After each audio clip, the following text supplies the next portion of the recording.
아침 신문 귀로 읽으세요. 김용민의 조간 브리핑. 다음은 무엇일까요? 겨울밤 야식으로 숙취와 감기 예방에 좋은 과일입니다. 겉은 쫄깃하고 속은 부드럽고. 정답! 반건씨? 네, 맞습니다. 국민TV조합원 청도님이 직접 수확한 진시황 반건씨. 연말연시 명절에 선물 고민하지 마세요. 최고의 선물 반건씨로 끝내세요. 010-2128-2644 010-2128-2644 다음 검색창에 진시황 반건씨를 검색하세요. 나라가 이 꼴인 듯 맛있는 반건씨라니.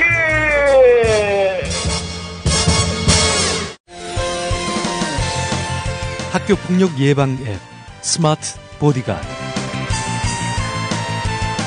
스마트폰 왕따 문자 등 사이버 학교폭력이 6배 이상 늘었습니다. 학교폭력은 언제나 욕설, 모욕, 협박과 같은 폭력 문자를 동반합니다. 그런 학교폭력 문자만을 감지하여 부모님께 알려드립니다. 미리 알면 예방할 수 있습니다. 구글 플레이에서 학교폭력 예방 전문 어플 스마트 보디가드를 설치하세요. 지금 설치하고 먼저 무료 이용해보세요. 아, 이번 명절 선물은 뭘로 하지? 고민하지 마. 이치맘이 있잖아. 이치맘? 엄마 마음이 이치맘으로 새로워졌대. 맛있고 몸에 좋은 건어물 세트, 예쁜 도자기 식기 세트, 정성 가득 핸드메이드 세트까지 선물하기 딱 좋아. 오, 대박 대박. 개념 엄마들의 라이프 쇼핑몰 이치맘. 명절 선물은 조기 품절 낼 수 있으니 서두르세요. 검색창에 이치맘. 지금 바로 이치맘을 검색하세요.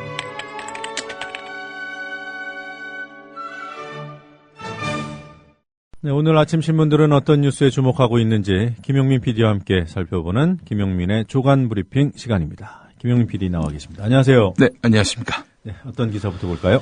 중앙대학교가 청소노동자들이 작업할 때 콧노래를 부르지 못하게 하는 용역 계약을 체결한 사실이 드러났습니다. 작업하다가 콧노래도 못 부르게 한다는 겁니다. 그리고 작업 시간 중에 교내에서 외부 인사와 면담을 일절 삼가도록 한다. 청소 작업에 소요되는 전력이나 용수는 목적 외에 사용을 일절 금하며 절전과 절수에 각별히 협조해야 한다. 강의실, 교수, 연구실 등 각종 책상은 매일 물걸레로, 복도와 계단은 대걸레로 닦으라. 이런 세부적인 업무 지시도 있었다고 하는데, 휴식 때 사무실 의자에 앉지 말라. 이런 내용도 있었다고 합니다. 이런 비인권적인 조항을 담아서 도급업체와 용역 계약을 체결한 사실이 확인됐습니다. 민주당 을지로위원회가 중앙대와 청소 용역업체가 지난 2월에 작성한 미화관리 도급계약서 중 중앙대 측 문서에 나와 있는 내용을 공개했습니다. 예. 이 중앙대학을 운영하는 그 재단이 두산이죠. 두산이죠. 예. 두산그룹의 대표적인 광고 카피가 뭔지 아십니까? 생각이 안 납니다. 사람이 미래다. 사람이 미래다. 예. 그러니까 이제 이 청소 노동자분들은 사람이 아니란 얘기군요. 아니, 콧노래 못 부르게 하고 앉지 말라고 하면 그건 사람 취급 안 하는 거죠. 그렇습니다. 자, 경향신문 15면에 이 기사가 있습니다. 경향신문 14면으로 가면은요, 정말 기막힌 내용이 또 하나 있습니다. 코레일이 이번 철도노조의 파업을 불법 파업으로 규정하는 가장 큰 이유가 뭔지 아십니까? 그렇게 해서 이제 업무방해죄로 고소 고발을 했는데 가장 큰 이유는 이게 예측 가능한 파업이 아니었다는 겁니다. 네. 예측 가능한 파업이 아니었다 하면 뭐냐면은 회사가 손쓸 여지를 주지 않고 갑자기 파업을 하는 바람에 어마어마한 그런 타격을 입었다. 따라서 손해배상도 해야 된다.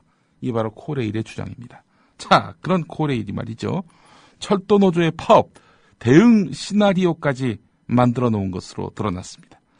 민주노총은 철도 파업 불법 탄압 사례를 발표하면서 코레일은 사전 협의와 조정을 통해 파업 사실을 미리 인지하고 파업 D-Day에 맞춰서 단계별 조치 방안까지 마련했었다. 이렇게 해서 공개를 했습니다.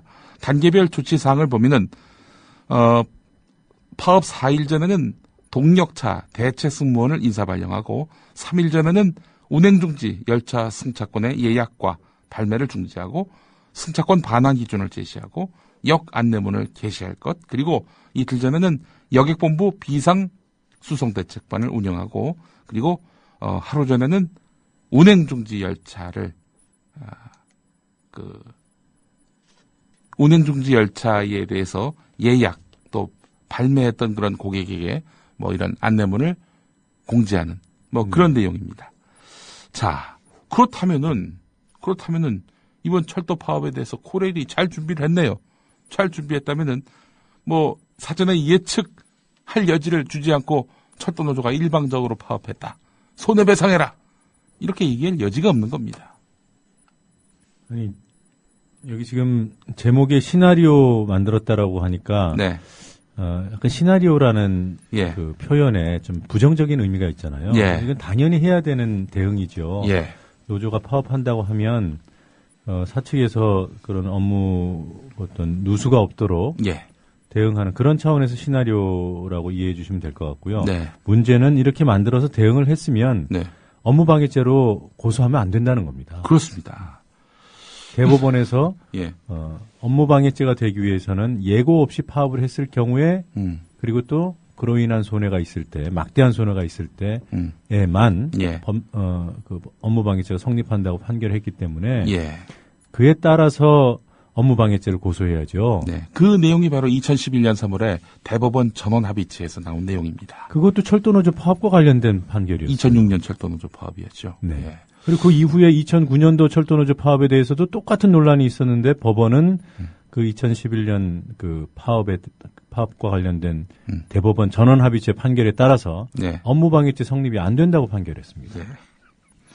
지금 뭐 파업 이후에 이 코레일 노조 지도부에 대한 영장 청구가 거듭 기각되고 있는 상황 아닙니까?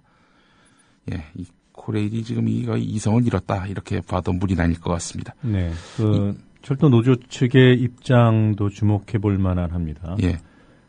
18일 네. 오는 18일까지 응답이 없으면 예. 중대 결단을 할 수 있다. 중대 결단. 예. 재파업을 할 수도 있다. 그 가능성을 열어놓은 거군요. 일단 파업 지도부의 상당수가 이미 그 자진 출석을 했습니다만 예. 김명환 위원장을 비롯한 주요 파업 지도부는 여전히 경찰 출석을 안 하고 있어요. 예. 이것이 앞으로 사측이 어떻게 대응하는지를 보고 판단하겠다는 것 아니겠습니까? 예. 예. 자, 이 철도노조 파업과 관련해서 동아일보하고 조선일보의 오늘 기막힌 보도 또 논평 소개해드리겠습니다. 동아일보 6면을 가보면요. 제목이 이렇습니다. 열차 다시 달리지만 파업보다 더 힘든 동료의 왕따 폭력. 이런 제목입니다. 내용은 철도노조를 비난하는 겁니다. 파업 후에 직장 왕따와 면죄부 파업 참가의 악순환. 이런 그 그림도 있는데요. 파업 전에는 함께 일하면서 호영호재하는 문화가 있었는데 파업을 하면 파업에 참여한 이들과 참여하지 않는 이들이 갈리는데 파업이 끝난 다음에는 파업에 참가했던 이들이 참여하지 않은 이들에게 배신자 낙인을 찍으면서 조직 갈등이 증폭이 되는 거고 다음 파업 때는 그래서 배신자 낙인을 떨치기 위해서 지난 파업 불참자들이 파업에 대거 참여하는 이런 악순환이 벌어진다라는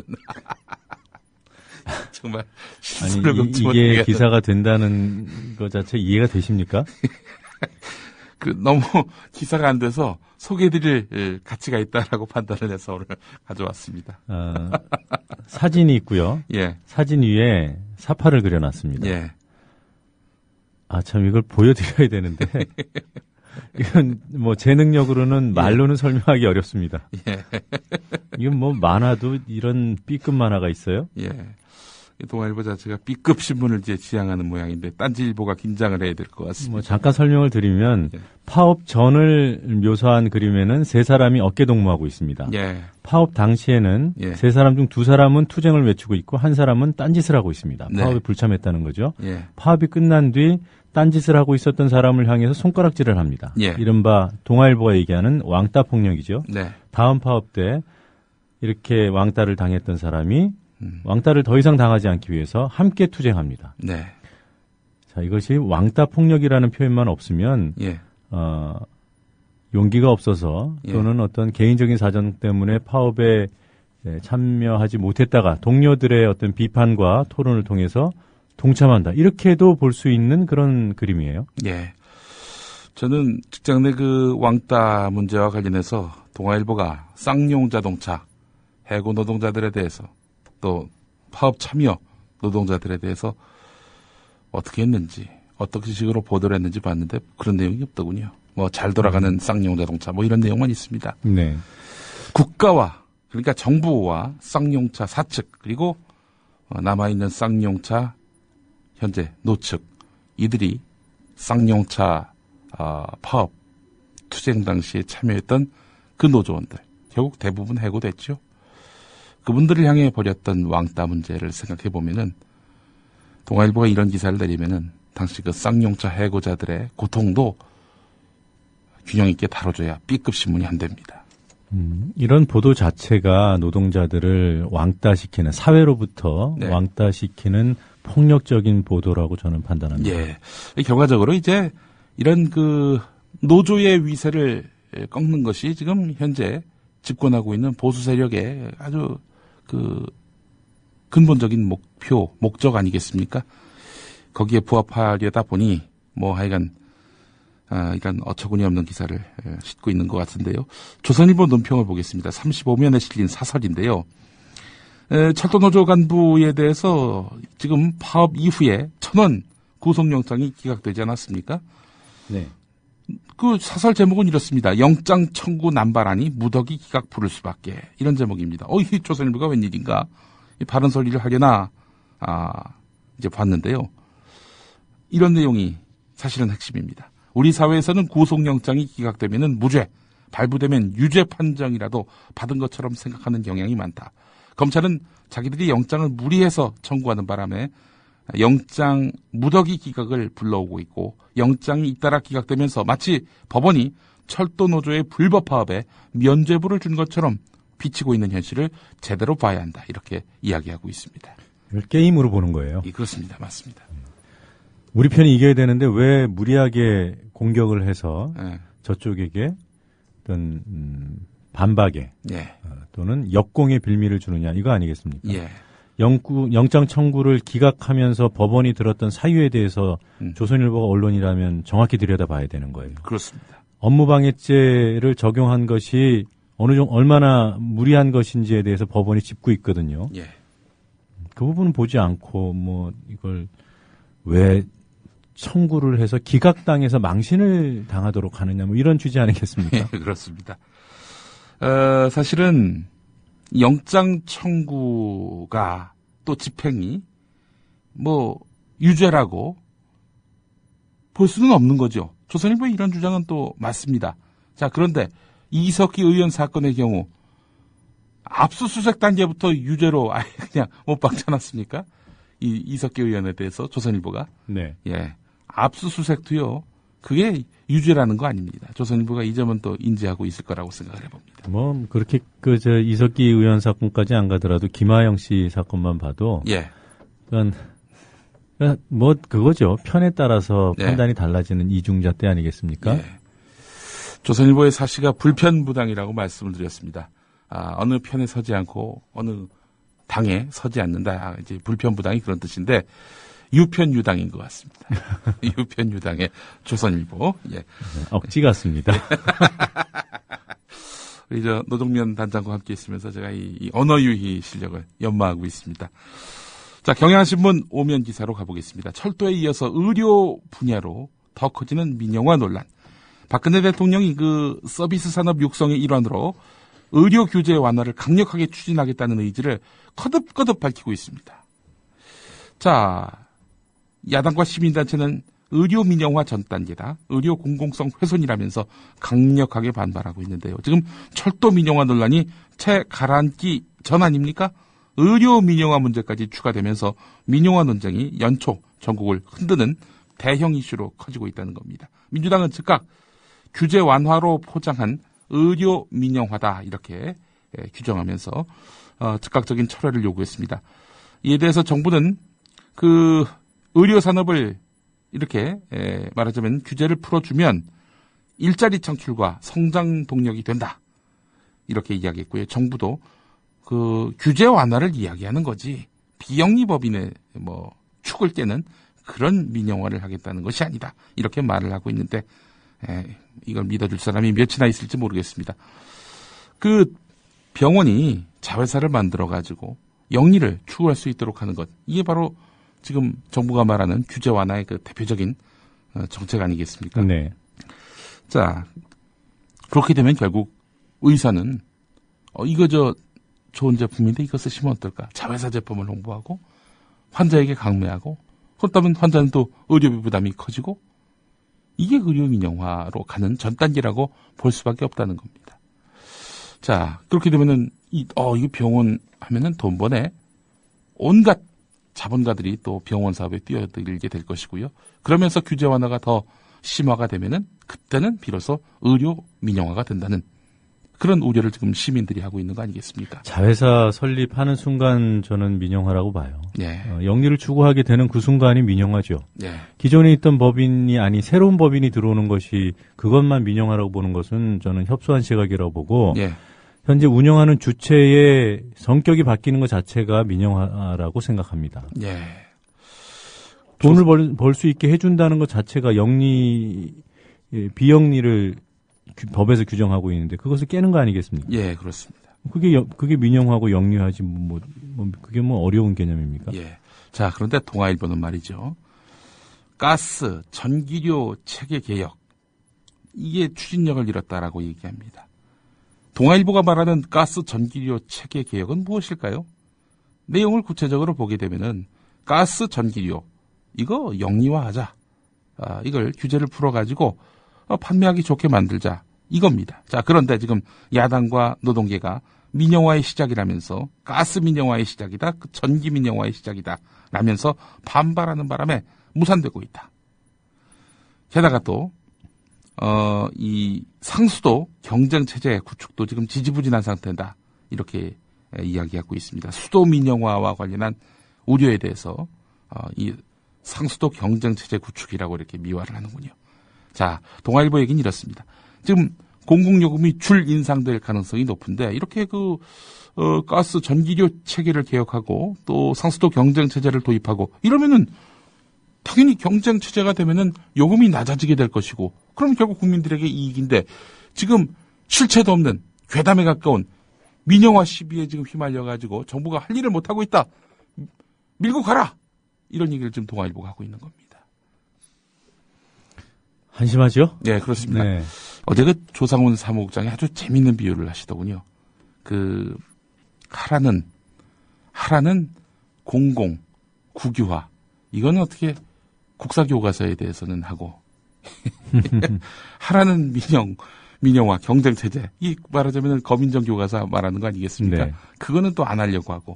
이 정부가 아주 이 청개구리 정권이다. 이런 식으로 지적하고 있습니다. 이번엔 교과서 이야기입니다. 네. 경향신문 6면에 관련 기사가 있는데요. 교학사를 채택했던 청송여고. 자, 학교 운영위원회도 제대로 열지 않고 교과서를 선정했던 거 아닙니까? 교학사 것으로. 어떤 제정신 바뀐 사람이 우리 아들, 딸 교학사 교과서로 공부하라. 여기 동의하겠습니까?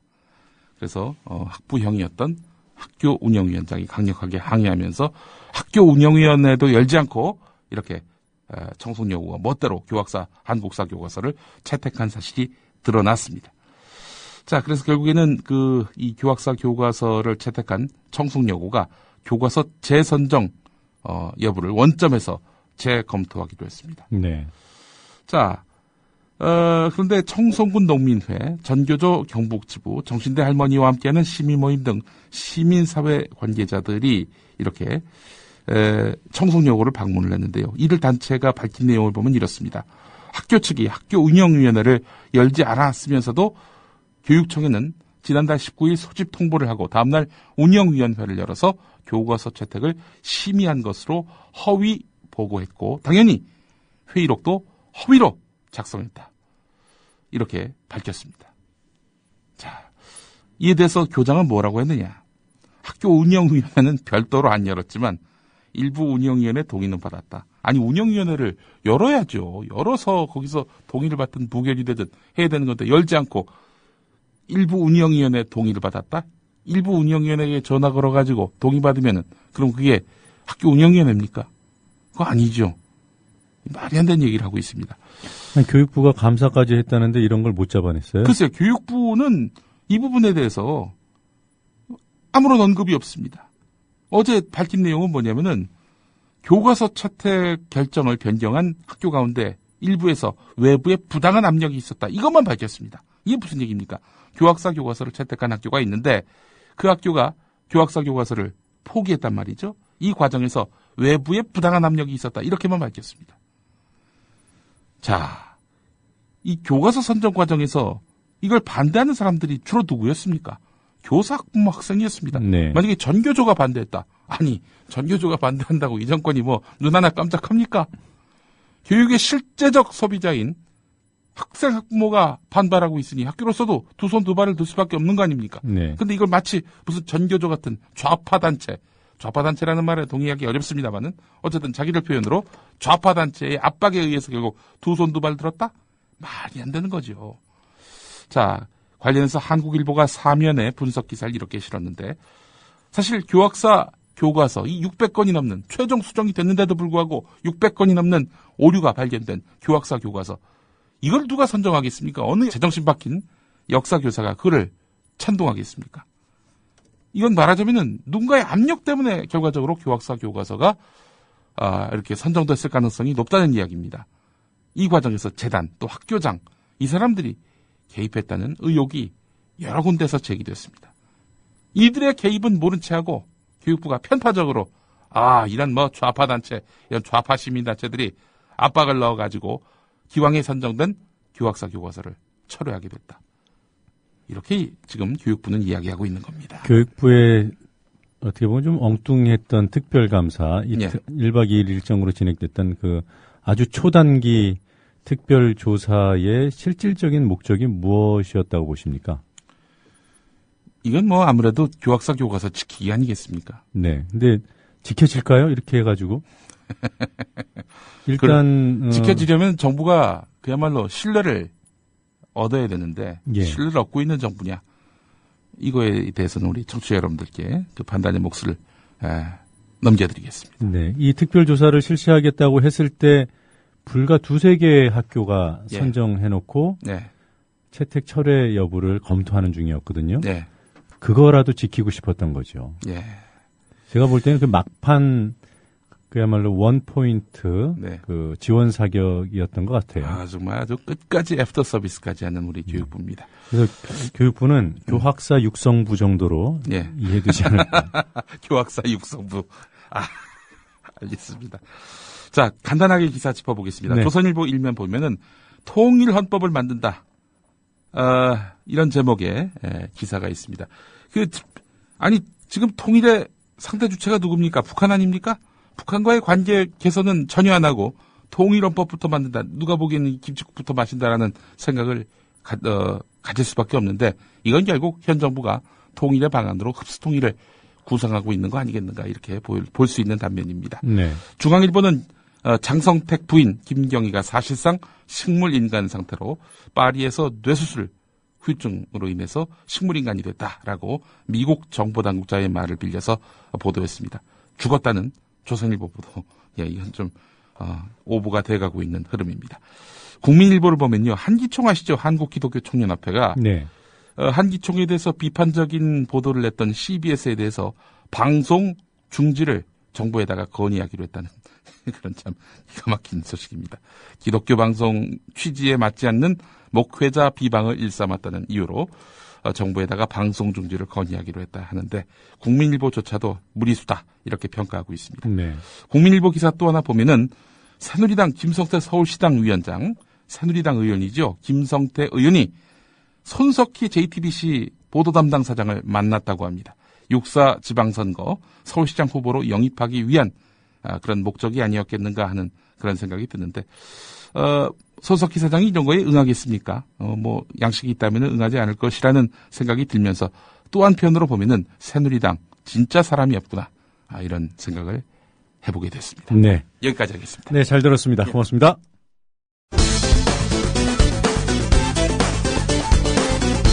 청송여고가 교학사 교과서를 어떻게 채택했느냐? 학교 운영위원회의 공식적인 또 적법한 승인을 거치지 않고 멋대로 채택했던 것으로 드러났습니다.